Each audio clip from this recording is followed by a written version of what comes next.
who are the if factor teams in college football? And when I say the if factor, I don't mean the it factor, and I'm just mispronouncing it. I mean those teams that if one thing goes their way, if they can get one part of this equation correct, they're going to have a very legitimate chance to be in the college football playoff. So I think the place we got to start with this is the Alabama Crimson Tide. It's going down in Tuscaloosa. And I think Nick Saban right now is pulling off one of the greatest unintentional sleight of hand tricks in the country right now. Because everybody is looking at that quarterback room and saying, is it going to be Jalen Milroe? He didn't have a great showing against A&M. Is it Tyler Buckner? He couldn't start at Notre Dame. Is it Ty Simpson? We have no idea what he's doing. Everybody and their mother is looking right at that quarterback room. And Nick Saban is like, someone's going to play quarterback. I obviously believe that I had to upgrade that quarterback room talent level-wise. That's why I went and got Tyler Buckner. But Alabama's not going to live and die by who's playing quarterback. The question for Alabama, the big if for Alabama, is can they get back to bully ball, man? That's how Alabama wants to get down. They want to hit you in the mouth. They want to move the line of scrimmage over and over again and set up 3rd and 2. If Alabama gets to 3rd and 2 75% of the time, they're going to win a lot of football games because that's how they're building this thing. And I say bully ball, it doesn't just end on the offensive side of the ball. Look at the defensive side of the ball, and what has Alabama been historically when they've been reeling off national titles? See ball, get ball, a lot of fast, big human beings running around ready to hit you in the mouth. Those big, fast human beings, they're still on the defensive side of the ball. Last year, it felt like Alabama kind of got in their own way, whether it was schematic, whether it was an approach standpoint. I think Kevin Steele now is the new DC. It's going to be keep it all in front of you, play with your instincts, and go knock somebody's block off. If you're an Alabama fan, you're saying, we got the best ingredients in the country. Haven't had a class outside the top 3 since before 2019. I use 2019 as the example because most of those cats that are on campus right now are from the 2019 class and forward, so that's why we're talking about it this way. We got the dudes, man. We got the Jimmies and the Joes. Go cut loose. Go play bully ball. If they can effectively execute bully ball, Alabama's going to be in that college football playoff conversation yet again. We're talking so much about, has Saban lost his touch? I say we. I mean, we as the college football public, not us on this show. You know that if you watch this show. We want to bet against Saban. Everyone's saying, has he lost his touch? Has the game passed him by? And it's like, dude, Alabama is 2 plays away from being undefeated last year. Saban hasn't lost his touch. I think Bama gets back to playing bully ball. That's the big if. And if they do that, they're going to make a lot of noise. I promise you that. Alabama has not gone anywhere. Make sure you're locked in. Make sure you're subscribed. Make sure you lock the video. Like the video and lock the video. How about that? All right, we'll move right along here. Another big if factor team for us, the Ohio State Buckeyes, man. And the if for me is they're going to be really good. They're going to have a chance to make the college football playoff yet again if that new quarterback doesn't crash the Ferrari of an offense. Because there's so much made about the defense and what they didn't do at the end of last year, and we've talked about that here. I think that's a fair conversation to be had. But even so, there is still some C.J. Stroud-sized shoes that you got to fill at the quarterback position. Now, at Ohio State, you're about as set as anybody to make that kind of a transition from C.J. Stroud to the future. Because you got Devin Brown, you got Kyle McCord, 2 5-star quarterbacks. Most coaches across the country would give their left arm and whoever their kicker is to have one of these guys in their room. And Ohio State's got both. But the reality is you have so many playmakers around you. You got Marvin Harrison Jr., you got Mecca Egbuka, you got Mayan Williams, you got Travion Henderson. Like, you got some absolute stallions on this offense that need to see the football. Only way you don't score as much as you want to score is if your quarterback crashes the Ferrari. And it's not going to be a thing where they kind of just, dink and dunk and have you be a game manager and, just make the easy throw. Just kind of cruising through the residential. No, we're taking this offense on the highway. We're letting this Ferrari cook. We are going 4 verts. We're getting the ball to Marvin Harrison Jr. deep. Like, you better be able to steer this car, whoever the quarterback is. Now, I believe it's going to be Kyle McCord. But I think that whoever you end up having, this thing is still built on scoring 40 points a game. Like, still, that's still the identity that Ohio State wants to / feels like they need to have, in my humble opinion. A lot made about the defense. That's probably the other thing you're thinking about if you're watching this show and saying, I'm not worried about quarterback. I'm worried about the defense. The defense didn't make plays to help you last year at the end of the year. But even so, I mean, let's just look at that college football playoff game. Are we even talking about the defense? If that kick goes through as time expires, as it turns to the new year in Atlanta, and they beat Georgia and likely go on to win a national title, No shade to TCU. Are we even talking about the defense? And keep in mind, the defense got better by nature of what they did in the portal, by how I think they're going to progress in the second year of that system under Jim Knowles. Like, I think the defense wasn't necessarily the only issue last year and why they weren't able to accomplish what they wanted to accomplish, or what the only issue is if you look to this coming season. But I think the defense will be better, and I've said that multiple times on this very program, because the roster at Ohio State, enormously talented. Have they won the Big Ten the last 2 years? Nope. Have they been the most talented team in the Big Ten the last 2 years, though? I would argue absolutely. Let's be real. It's going to be a 2-game season for Ohio State. Outside of that Big Ten title game, it's going to be a 2-game season. You go Penn State in October at home, and then you go to Michigan the very last week of the year. I would be surprised if yours truly and Nick Brake were not at that game in Ann Arbor, to be real with you, but you're more talented than both those rosters. As good as they are, you're more talented.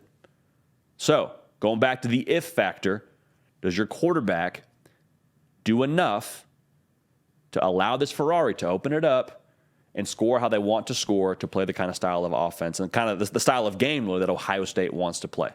Big if factor for the good people in Columbus. Another team on the if factor list for me is the LSU Tigers. And the big if for me is the culture. If the culture matures, they're going to have a chance to make the college football playoff. I mean, there's some people across the country right now, it's prediction season, or at least it's the front end of prediction season, which we're going to get to here a little bit later in this show. Some people are picking LSU to win the SEC outright. And it's not the craziest thing in the world. Heck, LSU could go undefeated, get to that title game, and then drop a game, and then still find themselves in the college football playoff. We've seen it happen before. So for LSU, the reason why I'm curious about if the culture matures, I don't really have a ton of questions about the roster. Like, there's some things that I think you want to see, emerge, especially in the secondary. You want to make sure those guys that transferred in are able to DYJ. That stands for do your job. But I'm not concerned about the roster quite as much as I'm concerned about which kind of version of LSU I'm going to get week in and week out. Because last year, played 4 one-score games, finished 3-1. Most famously, beaten Alabama, 2-point conversion. Brian Kelly says, we want to finish this thing, let's go. But the reason why I have this conversation is that same team that beat Alabama, they went and played Texas A&M, and they looked nothing alike. And you'll get some of that in college football. Like, you're playing with 18 to 22-year-olds. It's impossible to speak in absolutes, but even so, man, I never knew which LSU team I was really going to get. It felt like we got a different team pre-Auburn than we did post-Auburn. So for LSU, if they're able to just decide, we're going to be the same team week in and week out. Brian Kelly's process, his way of doing things, his approach, that seeps in 1,000,000% into who LSU is going to be. They're going to have a chance now. They're going to have a very real chance to get to where they want to go, get to where they've been familiar with going historically, with LSU competing for national championships. The subplot here, and this isn't really a part of the if factor, but maybe the side quest, if you will, Jaden Daniels got to unhitch the wagon. Did a better job of it at the end of last year, but they're telling Jaden Daniels in-house in Baton Rouge, hey, man, if you throw a pick, we'd never like that, but we'd much rather you take a shot on that 50-50 ball and let our guy go eat than you just tuck it and run and maybe get 3 yards. You got to jump in to swim here, Jaden, so we got to go deep now and then. I think he's going to do that. I saw more of that from him in the spring game, which I was encouraged by. So maybe Garrett Nussmeier and Jaden Daniels, they kind of complement each other, and Garrett Nussmeier's gunslinger ability, maybe it rubs off a little bit in that quarterback room on Jaden Daniels. So does the culture mature? Side quest, does Jaden Daniels cut it loose a little bit? I think it has to happen. Let's go out to the West Coast here and talk about another team in the Pac-12. That's a very big if factor right now. They're kind of getting overshadowed. It's the Oregon Ducks. The good folks in Eugene are saying, why aren't you talking about us enough? Well, it's because USC's got Caleb Williams. It's because Utah's won the Pac-12 the last 2 years. But listen, man, Bo Nix is coming back, and he didn't come back to just play in the Holiday Bowl. They've got big aspirations in Eugene, and they should. And the if factor for me for Oregon is, can you get better secondary play? Because the front seven was solid last year for Oregon. They bring back 65% of the production from a year ago on defense, 65% production along with their quarterback on the offensive side of the ball. Oregon's going to have a chance to be really good, but the Achilles heel last year was the secondary. allowed 270 yards passing a game, good for 110th in the country. That's not winning football, especially in the Pac-12 where it's just littered with elite quarterbacks. You got to be solid against the pass. That can't be the way that you lose the game. So for Oregon, if they can be better in the secondary, I like what the rest of the defense brings to the table. And Bo Nix, I believe, is going to just continue to trend in a positive direction. And Oregon's going to have a chance now in the Pac-12. Because think about it this way, too. The Pac-12 is brutal. It's also pretty wide open in my mind.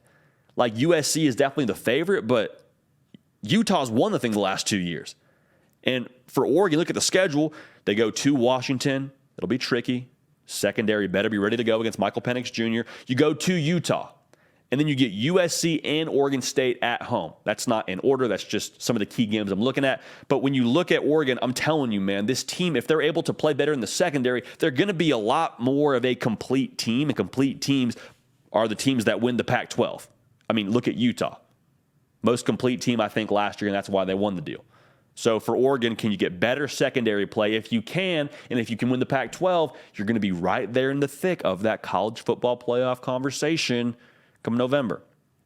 Last if-factor team I want to talk about here, let's go out to South Bend, Indiana. The Notre Dame Fighting Irish and Sam Hartman. I mean, he was probably the biggest addition via the transfer portal, not named Travis Hunter. And Sam Hartman, ACC's all-time leading touchdown passer. Like, dude's a baller.